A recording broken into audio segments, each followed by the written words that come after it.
ബഹ്റൈൻ്റെ പുലരികൾക്ക് ഒരു പ്രത്യേക ഭംഗിയാണ്. വാക്കിൻ്റെ ആയിട്ട് കൂടെ റോഡുകളിൽ തിരക്കായിട്ടില്ല. വളരെ ആദർശികമായി സോഷ്യൽ മീഡിയയിൽ കണ്ടൊരു പോസ്റ്റിലൂടെയാണ് അനീഷിനെ കുറിച്ചും ഡോക്ടർ ജിഷയെക്കുറിച്ചും ഞാൻ അറിയുന്നത്. അങ്ങനെ പരിചയപ്പെട്ടു. അവരുടെ വീട് കാണാൻ വേണ്ടിയാണ് ഇന്ന് രാവിലെ തന്നെയുള്ള യാത്ര. ആ വീടിന് കുറേ പ്രത്യേകതകളുണ്ട്. അതിനെക്കുറിച്ച് പറഞ്ഞ് രസച്ചരട് മുറിക്കുന്നില്ല. Let's explore together.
ജോലിക്ക് പോകാൻ ലേറ്റ് ആവുമോ? ഇല്ലില്ല, എനിക്ക് 10 to 6 ആണ് ഡ്യൂട്ടി. അപ്പോൾ കുറച്ച് സമയം കൂടി ഉണ്ടല്ലോ. എല്ലാ ദിവസവും ഒരേ ഷിഫ്റ്റ്? എല്ലാ ദിവസവും ഒരേ ഷിഫ്റ്റാണ്. ഫ്രൈഡേ മാത്രം ഓഫ്. വർക്ക് ചെയ്യുന്നത് ഡമിസ്ഥാൻ. ഇവിടുന്ന് ഒരു ഹാഫ് ആൻ അവർ ഡ്രൈവ് ഉണ്ട്. ഡോക്ടർക്കും ഷിഫ്റ്റ് ഡ്യൂട്ടി ആണോ? എങ്ങനെയാണ്? ഡ്യൂട്ടിയാണ്. 2 ഷിഫ്റ്റ് വരും, മോർണിംഗും ഈവനിങ്ങും ഉണ്ട്. ഓക്കെ. 3 ദിവസം മോർണിംഗ് ഷിഫ്റ്റ് ആണെങ്കിലും 3 ദിവസം ഈവനിങ് ഷിഫ്റ്റ്. ശരി. അപ്പോൾ ഒരു ദിവസം ഓഫ് എപ്പോഴാണ്? ഫ്രൈഡേ മാത്രം ഓഫ്. ഓക്കെ. എത്ര വർഷമായി ജിഷ? ഞാനിവിടെ ആക്ച്വലി ഞാൻ ബഹ്റൈനിൽ വന്നിട്ട് 2010 കല്യാണം കഴിഞ്ഞ് അന്ന് വന്നതാണ്. പിന്നെ ഇങ്ങനെ ഓൺ ആൻഡ് ഓഫ്, കാരണം നാട്ടിൽ ഞാൻ വർക്ക് ചെയ്യുന്നുണ്ടായിരുന്നു. അപ്പോൾ അവിടെ നിൽക്കും, പിന്നെ ഇടയ്ക്ക് ഇങ്ങനെ നിൽക്കും. ഇപ്പോൾ കുറച്ചേ ആയിട്ടുള്ളൂ ഇവിടെ കണ്ടിന്യൂസ് ആയിട്ട് ആയുർലൈഫിൽ പോകാൻ തുടങ്ങിയിട്ട്. ഈ ആയുർവേദ രംഗത്തേക്ക് വന്നത് എങ്ങനെയാണ്? ആയുർവേദ രംഗത്തേക്ക് ആക്ച്വലി ഞാൻ വന്നത് മെഡിസിൻ MBBS പോകാനായിരുന്നു താല്പര്യം. പക്ഷേ അത് കിട്ടാത്തത് കൊണ്ടാണ് ആയുർവേദത്തിലേക്ക് വന്നത്. പക്ഷേ എന്നാലും വന്നു കഴിഞ്ഞപ്പോഴാണ് എനിക്ക് മനസ്സിലായത് ഞാൻ ആക്ച്വലി പോവേണ്ടിയിരുന്നത് ആയുർവേദത്തിന് തന്നെയായിരുന്നു എന്ന്. ഞാൻ ആദ്യം BAMS സുല്ലിയ മംഗലാപുരത്താണ് പഠിച്ചത്. പിന്നെ MD ചെയ്തത് മൂടുബിത്തിരി, അത് മംഗലാപുരത്ത് തന്നെ. ഏതിലാണ് MD ചെയ്തത്? അനാറ്റമിയിലാണ്. അതെ, അത് അനാറ്റമി തന്നെയാണ് എനിക്ക് ഫസ്റ്റ് പഠിക്കുമ്പോൾ തൊട്ടേ ഭയങ്കര ഫേവറേറ്റ് ആയിട്ടുള്ള സബ്ജക്റ്റ് ആയിരുന്നു. അതുകൊണ്ട് അതിൽ തന്നെ MD ചെയ്തു. പിന്നെ കുറച്ച് നാൾ നാട്ടിലായിരുന്നു വർക്ക് ചെയ്തുകൊണ്ടിരുന്നത്. നാട്ടിലെവിടെയാണ്? നാട്ടിൽ ഞാൻ ഇടുക്കിയാണ്, അടിമാലി. ഹസ്ബൻഡ് കോട്ടയം. ഇവിടേക്ക് ഞാൻ 2010 വന്നതാണ്. 2010 കല്യാണം കഴിഞ്ഞു. അപ്പം വന്നതാണ്. പിന്നെ ഇങ്ങനെ ഓൺ ആൻഡ് ഓഫ് ആയിരുന്നു. ഇപ്പോൾ ഇവിടെ കണ്ടിന്യൂസ് ആയിട്ട് കുറച്ച് നാളെ ആയിട്ടുള്ളൂ.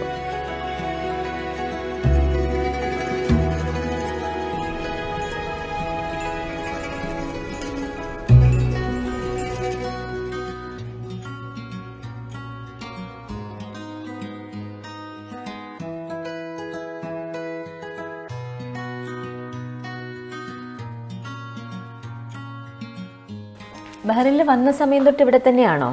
അല്ലല്ല, നമ്മൾ ഒരു കോവിഡിൻ്റെ ടൈമിലൊക്കെയാണ് ഇങ്ങോട്ട് വന്നത്.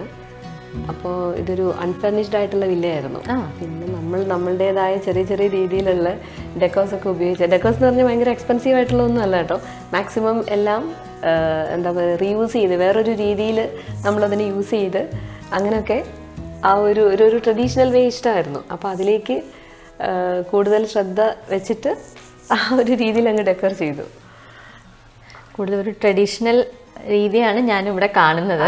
അത് ട്രഡീഷണൽ രീതിയാണ് കൂടുതൽ ഇഷ്ടം.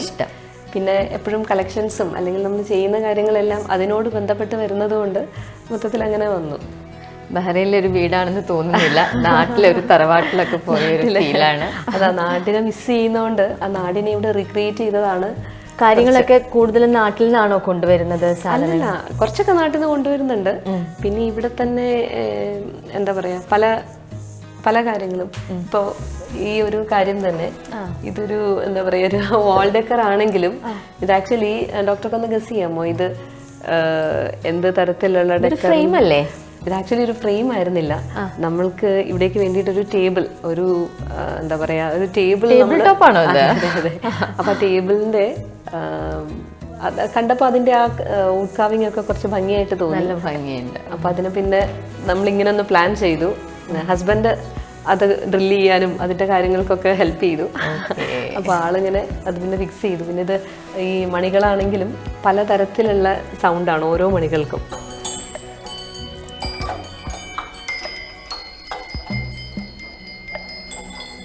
നിങ്ങൾ ഫിക്സ് ചെയ്തതാ ഇത്? അത് നമ്മൾ അതിൽ ഹാങ് ചെയ്തു. ഇത് ആക്ച്വലി ഇത് കഴിഞ്ഞിട്ടില്ല കേട്ടോ. ഇതിലൊരു മ്യൂറൽ പെയിന്റിങ് വെക്കാൻ വേണ്ടിയിട്ടുള്ള ഫ്രെയിമാണിത്. അപ്പൊ ഡോക്ടർ ഇന്ന് വന്നതുകൊണ്ടാണ് ഇത് ഈ ഒരു രീതിയിൽ ഇരിക്കുന്നത്. മ്യൂറൽ പെയിന്റിംഗ് ഒക്കെ ചെയ്യോ? മ്യൂറൽ പെയിന്റിങ് ഞാൻ കുറച്ച് മ്യൂറൽ പെയിന്റിങ് ചെയ്തിട്ടുണ്ട്. ഞങ്ങളുടെ അടുത്ത് എല്ലാ ടൂൾസും സാധനങ്ങളെല്ലാം ഉണ്ട് ഇതിനുള്ള. അപ്പം പ്ലംബിങ്, ഇലക്ട്രിക്കൽ, കാർപ്പൻ്റർ, മേസൺ എല്ലാ വർക്കും നമ്മൾ ഐഡിയ ഒക്കെ ശിക്ഷ തരും. പിന്നെ ഇതെല്ലാം ഫിക്സ് ചെയ്യാന്നുള്ള എക്സിക്യൂട്ട് ചെയ്യും. എന്നിട്ട് ഫിക്സ് ചെയ്യാന്നുള്ള കറക്റ്റായിട്ട് അലൈൻ ചെയ്ത് ഫിക്സ് ചെയ്യാന്നുള്ള എൻ്റെ പരിപാടി. അങ്ങനെ കപ്പിൾ ഗോൾസ് അല്ലേ?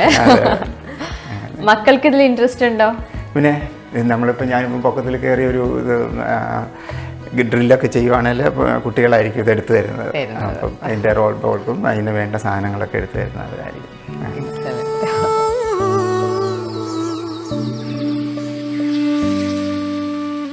ഇത് ചെറോക്ക, നമ്മുടെ രാജസ്ഥാനി ട്രഡീഷണൽ ചെറോക്ക. ഡോക്ടർക്ക് അറിയോ അത്? ഓക്കെ. അപ്പോൾ അതിങ്ങനെ ഞാനൊരു സെക്കൻഡ് ഹാൻഡ് സെയിൽസിൽ കണ്ടു. അപ്പോൾ അത് നല്ല ഇഷ്ടപ്പെട്ടു. ആ ലേഡി ഇവിടെ നിന്ന് പോവുമായിരുന്നു. അങ്ങനെ നമ്മൾ പോയി വാങ്ങിയത്. പിന്നെ അതിൻ്റെ ആക്സസറീസ് ഇതിലേക്ക് മാച്ച് ചെയ്യിക്കാൻ വേണ്ടിയിട്ടുള്ള സാധനങ്ങളാണ് വേറെ ഇതെല്ലാം നോക്കിയത്. ഇവിടെ ഇപ്പോൾ അത് നമ്മുടെ സൂര്യചന്ദ്രന്മാർ, അത് മണ്ണിൻ്റെയാണ് ആക്ച്വലി. പിന്നെ ഞാൻ വന്നിട്ട് കുറച്ച് പെയിന്റ് ചെയ്തതാണ്. അതെ അതെ അതെ. അതിൻ്റെ ഇവിടെ കുറച്ച് പോയിരിക്കുന്നുണ്ട്. എടുത്തപ്പോഴോ മറ്റോ പോയതാണ്. അപ്പോൾ അതിന് പെയിന്റ് ചെയ്തു. ഒരു മെറ്റാലിക് പെയിന്റ് ചെയ്തു. അപ്പൊ ഇതിലേക്ക് മാച്ച് ചെയ്യിക്കാൻ വേണ്ടിയിട്ട് മാക്സിമം നോക്കിയതാണ്. പിന്നെ എല്ലാം അങ്ങനെ തന്നെ കുറച്ച് കുറച്ച് അതിലേക്ക് ആ ഒരു കളർ, ആ ഒരു കോംബോ വരുന്ന രീതിയിൽ ചെയ്തതാണ്. അതെ.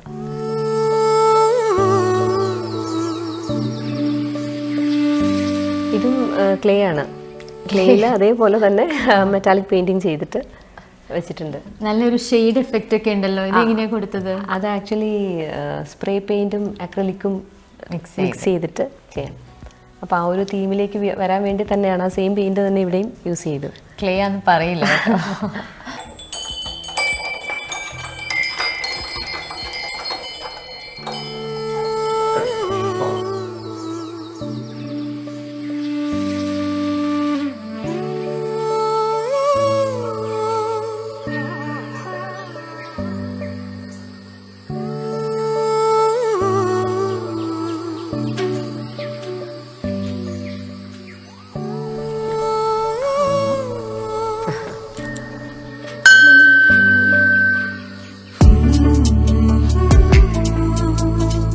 ഇത് ആക്ച്വലി ഇത് നൈറ്റ് സ്റ്റാൻഡാണ്.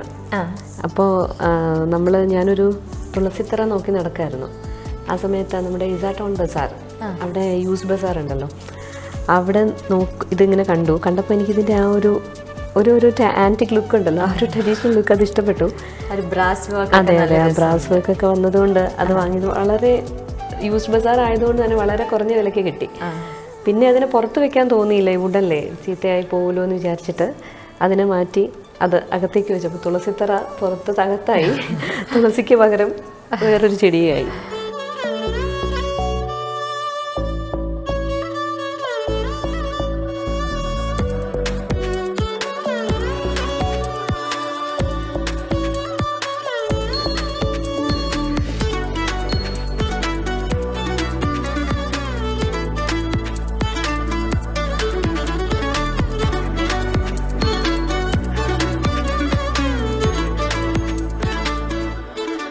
ഇതൊരു വളരെ യുണീക്ക് ആയിട്ടുള്ളൊരു സെന്റർ പീസ് ആയിട്ടുണ്ടല്ലോ.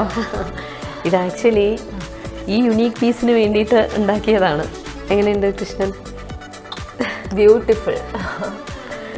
ബ്രാസ് ആണോ അത്? ഇതും ബ്രാസ് ആയിട്ട് തോന്നുന്നുണ്ടല്ലേ? ഉണ്ട്. ആക്ച്വലി ബ്രാസ് അല്ല, ഇതും ക്ലേ തന്നെയാണ്. അതെയോ? ആ, ക്ലേ തന്നെയാണ്. അതേ സെയിം പെയിന്റിങ്. ഇയാളുടെ കരവിരുതാണ്.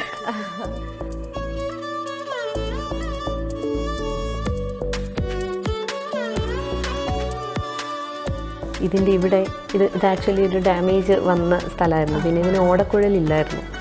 ഓടക്കുഴൽ ആക്ച്വലി ഇനി ഞാൻ നല്ലത് ഉണ്ടാക്കി വെക്കണം. ഇത് ഇടയ്ക്ക് കുട്ടികളൊക്കെ എടുത്തിട്ടേ ചീത്തയായി പോയി.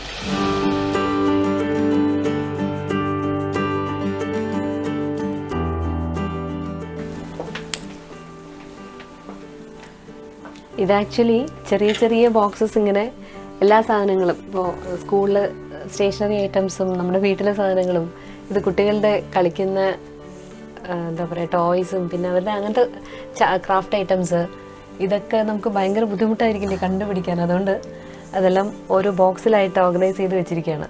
Organisation at A different level കേട്ടോ. ഇത്രയും വെൽ ഓർഗനൈസ്ഡ് ആയിട്ട് ഞാൻ ഒരു വീട്ടിലെന്തായാലും കണ്ടിട്ടില്ല. ഒന്നും കൂടി ഡീറ്റെയിൽ ആയിട്ട് എക്സ്പ്ലെയിൻ ചെയ്യും. ഡീറ്റെയിൽ ആയിട്ട് പറഞ്ഞിട്ടുണ്ടെങ്കിൽ ഈ കവേഴ്സ് എല്ലാം നമ്മൾ ആദ്യം താമസിച്ചുകൊണ്ടിരുന്ന ഒരു ബുക്ക് മാർട്ടിന്റെ അടുത്തായിരുന്നു. അപ്പൊ ആ ബുക്ക് മാർട്ടിന്ന് അവിടുത്തെ സ്റ്റേഷനറി ഐറ്റംസ് വരുമല്ലോ, അവിടുത്തെ ആളുകൾക്ക് തന്നെ പരിചയമുണ്ട് ഞാൻ ഇങ്ങനെ ഒരു കളക്ഷൻ ഉള്ള ആളാണെന്ന്. അപ്പൊ അവിടെ എന്തെങ്കിലും വന്നിട്ടുണ്ടെങ്കിൽ അവരെ എനിക്ക് തരും. ഞാൻ അടുത്ത് തന്നെയാണ് താമസിച്ചിരുന്നത്. ഈ കാർട്ടൻസ് ഒക്കെ എല്ലാം അങ്ങനെ കളക്ട് ചെയ്തു. അപ്പൊ ഏകദേശം അതെ അതെ അതെ കുറെ നാളുകൾ വേണ്ടി വന്നു. ഒറ്റ ദിവസം ഒന്നും കിട്ടിയതല്ല. എല്ലാ ദിവസങ്ങളിലും പോയി നോക്കും ഉണ്ടോന്ന്. പല സൈസ്. അതെ, ഇത് പിന്നെ കുറച്ച് നമ്മളൊരു ബോക്സ് മേക്കേഴ്സ് കുറച്ച് കാർട്ടൺ വാങ്ങി ഈ സിമിലർ സൈസ് ഉള്ളത്. ബാക്കി വേറെ ഫുള്ളും അങ്ങനെ കളക്ട് ചെയ്തതാണ്. അങ്ങനെ കളക്ട് ചെയ്തിട്ട് അതിനൊന്ന് റാപ്പ് ചെയ്ത് ഒന്നൊന്നായിട്ട്. ഇത് ആക്ച്വലി ഇനീഷ്യലി കുറച്ച് ബുദ്ധിമുട്ടാണ് ഇതെല്ലാം അറേഞ്ച് ചെയ്ത് കവർ ചെയ്ത് ലേബൽ ചെയ്യാനൊക്കെ. പക്ഷെ പിന്നെ വളരെ എളുപ്പമാണ്. ഇപ്പം നമുക്കൊരു ബുദ്ധിമുട്ടുമില്ല. എന്തെങ്കിലും എടുക്കണമെങ്കിൽ ഫസ്റ്റ് എയ്ഡ് ബോക്സ് പിന്നെ നമ്പർ ഇട്ടിരിക്കുന്നത് കൊണ്ട് അതുപോലെ തന്നെ ഇപ്പോൾ സേഫ്റ്റി പിൻ 27 ആണെന്ന് അറിയാം. അപ്പോൾ 27 എവിടെയാണ് ഇരിക്കുന്നതെന്ന് നമുക്ക് ഏകദേശം ധാരണയുണ്ട്. ഇതാ അപ്പോൾ അത് സേഫ്റ്റി പിൻ എൻ്റെ ഉള്ളിൽ കിട്ടും. അങ്ങനെ കുറച്ച് ഈസിയാണ്. ഇപ്പോൾ ചെയ്യാൻ കുറച്ച് ബുദ്ധിമുട്ടി. ഇങ്ങനെ വെക്കണമെന്ന് പറയാനുള്ള പാഷനും ഐഡിയ ഒക്കെ ജിഷയുടെയാണ്. പക്ഷേ ഇത് കറക്റ്റായിട്ട് വെക്കുക എന്നുള്ളതാണ്, വെച്ച് കൊടുക്കുക എന്നുള്ളതാണ് എൻ്റെ ജോലി. അപ്പം അത്രയും അങ്ങനെ സപ്പോർട്ട് ചെയ്യാറുണ്ട്. അപ്പം നമുക്ക് ഇതിനുള്ള എല്ലാ സാധനങ്ങളും നമ്മളുടെ കയ്യിൽ തന്നെ ഉണ്ട് ഇവിടെ. അപ്പം ടൂൾസൊക്കെ ആണെങ്കിലും ഇതുണ്ടോ, ഇതിനകത്ത് ഏത് തരം ടൂൾസ് വേണമെങ്കിലും ഉണ്ട്. പല ബോക്സുകളുണ്ട്. നമുക്ക് വാളുണ്ട്, ഇതിനടിയിലായാലും സാധനങ്ങളുണ്ട് കണ്ടോ, സ്പാനർ, ചിറ്റിക, വോള്, അങ്ങനെ പല സാധനങ്ങളുണ്ട്. നമ്മുടെ ഇത് ചെറിയ ഏതെല്ലാം സ്ക്രൂ അതുപോലെ റോൾ ബോൾട്ട് നെറ്റ് ബോൾ എല്ലാം സെപ്പറേറ്റ് ആയിട്ട് ഞാൻ ചെയ്തു വെച്ചിട്ടുണ്ട്. ആവശ്യത്തിന് എടുക്കാം, ഉപയോഗിക്കാം. ഇത് പിന്നെ ഓർണമെൻറ്റ്സ് ആണ്. ഓർണമെൻറ്റ്സും അതുപോലെ തന്നെ നമുക്ക് വലിയ ബുദ്ധിമുട്ടായിരിക്കുമല്ലോ എല്ലാം പലത് കണ്ടുപിടിക്കാനായിട്ട്. അപ്പോൾ അതും ഇത് ജസ്റ്റ് നമ്മുടെ ഫ്ലോറിങ് പാക്കയാണ്. അത് വെച്ചിട്ട് അതിൽ നെയിൽ ചെയ്ത് അതിൽ ഹാങ് ചെയ്ത് ഇട്ടിരിക്കുകയാണ്. ഇത് ബെഡ്റൂമാണ്. ബെഡ്റൂമിൻ്റെ കബേർഡിൽ നമ്മൾ ആദ്യം കണ്ടില്ലേ അവിടുത്തെ സെയിം രീതിയിൽ തന്നെയാണ്. ഓ, ഇതെല്ലാം A4 സൈസ് പേപ്പറിൻ്റെ കവറാണ്. ഇത് നിങ്ങളുടെ ക്ലോത്ത്സ് ആണോ? ഞങ്ങളുടെ ക്ലോത്ത്സ് ആണ്. അപ്പോൾ ഇപ്പോൾ ഇത് എന്താ പറയുക, സാരി ആണെങ്കിൽ ഇതുണ്ട്. ഇതിൻ്റെ ഹാഫൊക്കെ ഞാൻ ചെയ്തിട്ടുള്ളൂ കേട്ടോ, കാരണം ഫുൾ ചെയ്യാനായിട്ട്. അപ്പോൾ ഇത് കവറാണെങ്കിലും മുകളിലൊന്നുമില്ല, ജസ്റ്റ് ഫ്രണ്ടിലേക്ക് മാത്രമേ ഉള്ളൂ. ഇതെടുത്ത് നോക്കിക്കഴിഞ്ഞിട്ടുണ്ടെങ്കിൽ സാരികൾ എല്ലാം വെൽ ഓർഗനൈസ്ഡ് അല്ലേ? അങ്ങനെ വരും. ഇതും അതുപോലെ തന്നെ പേപ്പർ ബോക്സസ് ആണ്. ഇതിൽ ബെഡ്ഷീറ്റ്സ് വെച്ചിരിക്കുന്നു.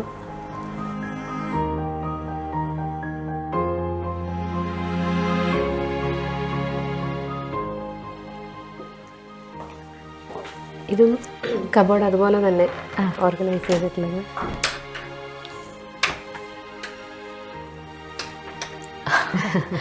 ഇതിൽ തന്നെ എല്ലാ കബോർഡിലും ഇങ്ങനെ തന്നെയാണ് വെച്ചിരിക്കുന്നത്. ഇതിപ്പോ കുട്ടികളുടെ ആയതുകൊണ്ട് കോട്ട്സ് ഒക്കെ വെച്ചിട്ടുണ്ട് അല്ലേ?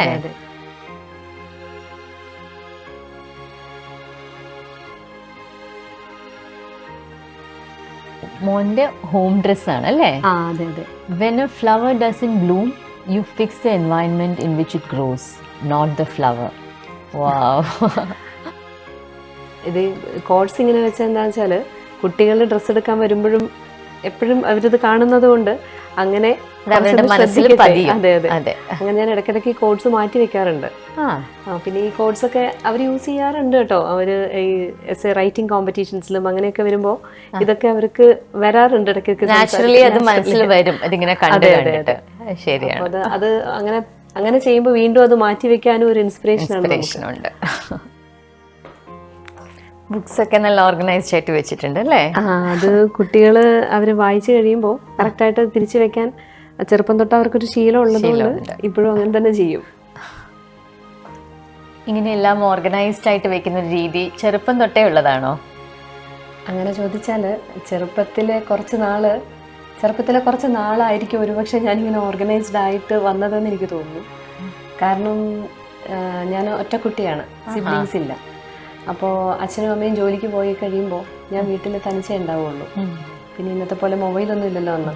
അതുകൊണ്ട് വേറെ ജോലികളൊന്നും ഇല്ലാത്തതുകൊണ്ട് തന്നെ എന്തെങ്കിലും ഞാൻ ചെയ്യണം എന്നുള്ളൊരു ജോലി വന്നു. അപ്പോൾ ഞാൻ ആ ഒരു സമയത്ത് ഒരു വിനോദമായിട്ട് തുടങ്ങിയതാണ് വീട് സെറ്റ് ചെയ്യുന്നത്.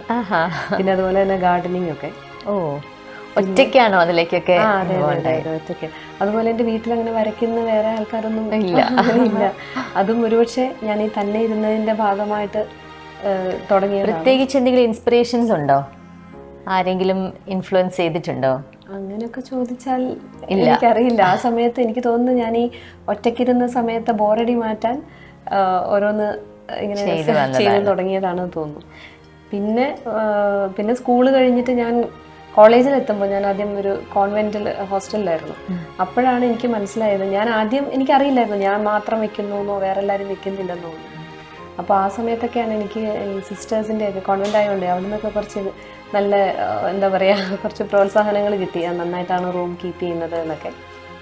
പിന്നെ അതിനുശേഷം ഞാൻ ആയുർവേദം പഠിക്കുമ്പോഴും എൻ്റെ റൂം കുറച്ച് നീറ്റായിരുന്നു വേറെ റൂംസിൽ. ഹോസ്റ്റലിൽ സാധാരണ കാണാത്തൊരു കാര്യമാണ് ഇങ്ങനെ ഓർഗനൈസ്ഡ് ആയിട്ട് എല്ലാം വെക്കുക എന്നുള്ളത്, എല്ലാവരും കൂടി ഉണ്ടാകുമ്പോഴേ. അതെ അതെ. എന്നാലും കമ്പാരിറ്റീവ്ലി ആ ഹോസ്റ്റലിൽ കുറച്ച് അങ്ങനെ ഉണ്ടാവും. എന്നാലും കമ്പാരിറ്റീവ്ലി എൻ്റെ റൂം കുറച്ച് ഡിഫറെൻ്റ് ആയിരുന്നു, കുറച്ചും കൂടി ഓർഗനൈസ്ഡ് ആയിരുന്നു. പിന്നെ അത് കഴിഞ്ഞിട്ട് പിന്നെ കല്യാണമൊക്കെ കഴിഞ്ഞു. പിന്നെ ഇവിടെ വന്നിട്ടും ആ ഒരു എന്താ പറയുക, അത് ആ ചെറുപ്പത്തിൽ തോന്നി തുടങ്ങിയത് കൊണ്ട് ഞാൻ എവിടെയെങ്കിലും പോയിട്ടുണ്ടെങ്കിൽ ആദ്യം ഞാൻ നോക്കുക ആ റൂമിൻ്റെ അറേഞ്ച്മെൻറ്റ്സ് ഒക്കെ ആയിരിക്കും. ഇതെന്താ അത് ആ ഫോട്ടോ ഫ്രെയിം ഇങ്ങോട്ട് മാറിയിരുന്നെങ്കിൽ നന്നായിരിക്കും. അങ്ങനെ എപ്പോഴും ഉള്ളിലൊരു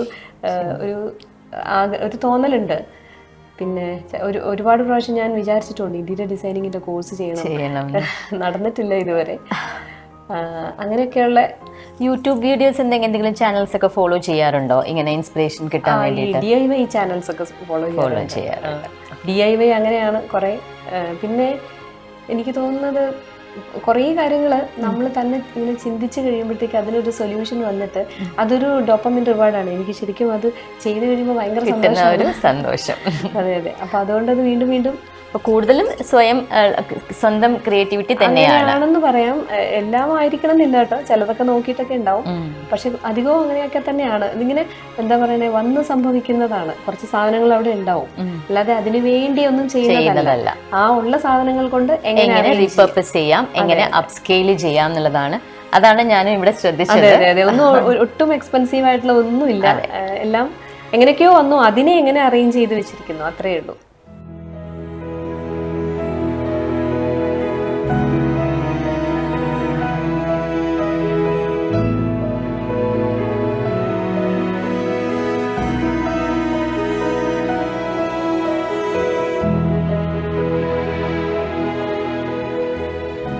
ഇവിടെ വന്നപ്പോൾ ഞാൻ ശ്രദ്ധിച്ചത് ഇവിടെ അനാവശ്യമായിട്ടുള്ള സാധനങ്ങളൊന്നും കാണുന്നില്ല. അപ്പോൾ ഈ വീട്ടിലെന്താ വേസ്റ്റ് ഒന്നും ഇല്ലേ? വേസ്റ്റ് ഉണ്ട്. ആ വേസ്റ്റ് കൃത്യമായിട്ട് ഡിസ്പോസ് ചെയ്യുന്നുണ്ട്. അതുകൊണ്ടാണ് വേസ്റ്റ് കുട്ടികളുടെ ബുക്സ് ആണെങ്കിലും ആവശ്യമുള്ള ബുക്സ് എടുത്ത് വെച്ചിട്ട് വേറെ ബുക്സ് എല്ലാം ആർക്കെങ്കിലും കൊടുക്കും. അതൊക്കെ അപ്പൊ തന്നെ കൊടുക്കും. ഒന്നും അകത്തേക്ക് എടുത്ത് വെക്കാറില്ല. അതുപോലെ ഡ്രസ്സാണെങ്കിലും ഡ്രസ്സ് ഇപ്പോൾ കുട്ടികൾ ഈ ഒരു ഗ്രോയിങ് ഏജ് ആയതുകൊണ്ട് തീർച്ചയായിട്ടും അവരുടെ പഴയ ഓവർഗ്രോ ചെയ്യും. അതെ. അപ്പോൾ എൻ്റെ അനിയത്തിമാരുടെ കുട്ടികളുണ്ട്, ചെറിയ കുട്ടികളുണ്ട്. അപ്പോൾ നാട്ടിൽ പോകുമ്പോൾ എല്ലാ പ്രാവശ്യവും ആ ഡ്രസ്സുകളൊക്കെ നാട്ടിൽ കൊണ്ടുപോകും. അല്ല ഇനി വേറെ കുറച്ച് വ്യത്യാസമുള്ളത് മറ്റാണെങ്കിൽ ഇവിടെ നമ്മളത് ക്ലീൻ ചെയ്തിട്ട് ബോക്സസ് ഉണ്ടല്ലോ, ചാരിറ്റി ബോക്സിലിടും.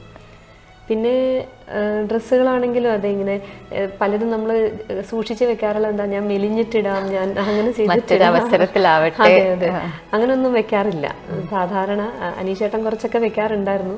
എൻ്റെ കൂടെ ചേർന്നതിന് ശേഷം ആളും കുറച്ചത് മാറിയിട്ടുണ്ട്. ഞാൻ തീരെ വെക്കാറില്ല. യൂസ് ചെയ്യുന്നത് മാത്രം സൂക്ഷിക്കുക. അതെനിക്ക് തോന്നുന്നു ഡീക്ലട്ടറിങ്ങിന്റെ ഒരു ബേസിക് പ്രിൻസിപ്പിൾ ആണ്, ആയിരിക്കാം അല്ലേ?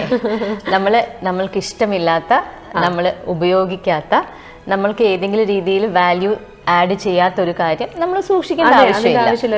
വെറുതെ സ്പേസ് കളയുന്നു. Discard it then and there. അതെ. പിന്നെ നമ്മൾ യൂസ് ചെയ്യുന്ന എല്ലാത്തിനെയും നമ്മൾ എന്താ പറയാ, ഇപ്പോൾ ഈ ഒരു ടേബിൾ ആയിക്കോട്ടെ, ഇതിലാണെങ്കിൽ നമ്മളതിലെ ഓരോ ഡ്രോവേഴ്സും യൂസ് ചെയ്യുക. എല്ലാത്തിനെയും ഒന്നും There should be a home for everything in your home. വീട്ടിൽ എല്ലാത്തിനും ഒരു സ്ഥാനം വേണം. അപ്പോൾ എല്ലാവർക്കും എളുപ്പമാണ്, വീട്ടുകാർക്കും അവിടെ വരുന്ന ആൾക്കാർക്കും എല്ലാം സാധനങ്ങൾ ലൊക്കേറ്റ് ചെയ്യാനും എടുക്കാനും എല്ലാം എളുപ്പമാണ്. അത് ഓർഗനൈസേഷന്റെ ഒരു ബേസിക് പ്രിൻസിപ്പിൾ ആണ്. പിന്നെ നമ്മൾ യൂഷ്വലി എന്താ പറയാ, കുറച്ച് എപ്പം നമ്മൾ നോക്കിയാലും ഷോക്കേസ് അല്ലെങ്കിൽ ക്രോക്കറി ഷെൽഫിൽ കുറെ യൂസ് ചെയ്യാത്ത ക്രോക്കറീസ് അങ്ങനെയൊക്കെ തന്നെ ഉണ്ടാവും പൊടി പിടിച്ച്. അതും ഇവിടെ സാധാരണ ഇല്ല. നമ്മൾ യൂസ് ചെയ്യുന്ന എന്തൊക്കെയാണോ അതൊക്കെ തന്നെയാണ് ക്രോക്കറിയിലുള്ളൂ, ഷെൽഫിലുള്ളൂ. അങ്ങനെ എക്സ്ട്രാ ഒന്നും വെക്കാറില്ല. എല്ലാം നമ്മൾ യൂസ് ചെയ്യുന്നു, ആ സാധനങ്ങൾ തന്നെ കുറച്ചുകൂടി നന്നായിട്ട് എങ്ങനെ വെക്കാം, അത്രയേ ഉള്ളൂ.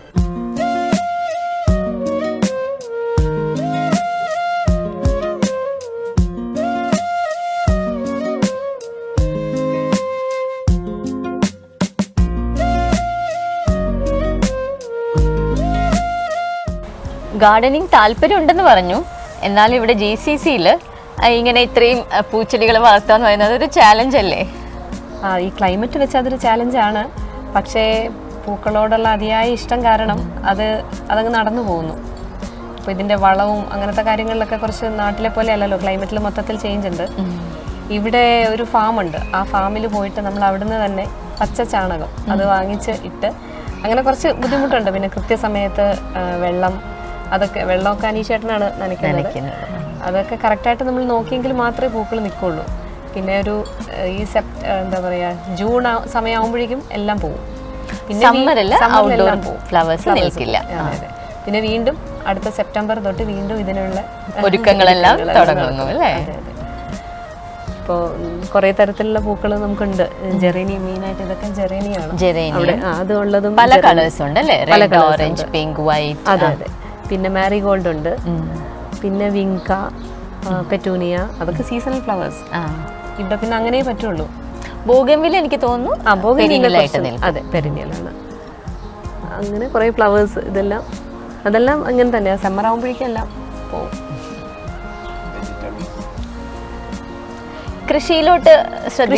കൃഷിയിൽ ആക്ച്വലി നമ്മൾ ഇവിടെ വന്നതിന് ശേഷം കൃഷി അത്രത്തോളം നന്നാവുന്നില്ല. ഇവിടുത്തെ മണ്ണിൽ എന്താണെന്നറിയില്ല, പച്ചക്കറികൾ. നേരത്തെ താമസിച്ചിരുന്ന വീട്ടിൽ കൃഷി ഉണ്ടായിരുന്നു, അപ്പോൾ എല്ലാ പച്ചക്കറികളും ഉണ്ടായിരുന്നു. ഇവിടെ ഇപ്പോൾ കുറച്ച് ടൊമാറ്റോ, അങ്ങനെ കുറച്ച് ചീര, അങ്ങനെ കുറച്ച് സാധനങ്ങൾ മാത്രമേ.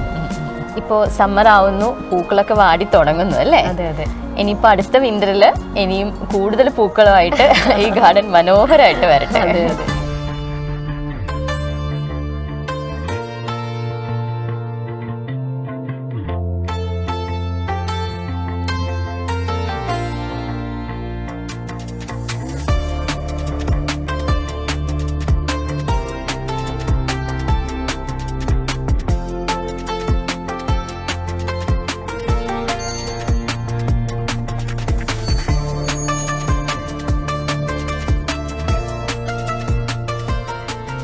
വളരെ മനോഹരവും വ്യത്യസ്തവുമായ ഒരു വീടും അകത്തളവുമായി ഇന്ന് നമ്മുടെ കൂടെ ഉണ്ടായിരുന്നത് ശ്രീ അനീഷും ഭാര്യ ഡോക്ടർ ജിഷയുമാണ്. ഇവിടെ ഇന്ന് നാം കണ്ടത് വളരെ അടുക്കും ചിട്ടയോടും കൂടെ ഒരുക്കി വെച്ചിരിക്കുന്ന ഒരു വീട്. പക്ഷേ ഇവിടെയുള്ള ഓരോ സാധനങ്ങൾക്കും ഒരു അർത്ഥവും മാനവും അതിൻ്റെതായിട്ടുള്ളൊരു സ്ഥാനവും ഉണ്ട്. ഇത് ഒറ്റത്തവണ ഒരുക്കി വെക്കുന്നത് കൊണ്ട് കാര്യമില്ല, അത് അതുപോലെ മെയിൻറ്റെയിൻ ചെയ്യേണ്ടത് ആ വീട്ടിലുള്ള ഓരോ വ്യക്തിയുടെയും ഉത്തരവാദിത്വമാണ്. അതിവിടെ ജിഷയും അനീഷും തങ്ങളുടെ മക്കളിലും എല്ലാം ആ ഒരു ഉത്തരവാദിത്വ ബോധം വളർത്തിയിട്ടുണ്ട്. ഇത് നമുക്ക് ഓരോരുത്തർക്കും ഒരു ഇൻസ്പിറേഷൻ ആവട്ടെ.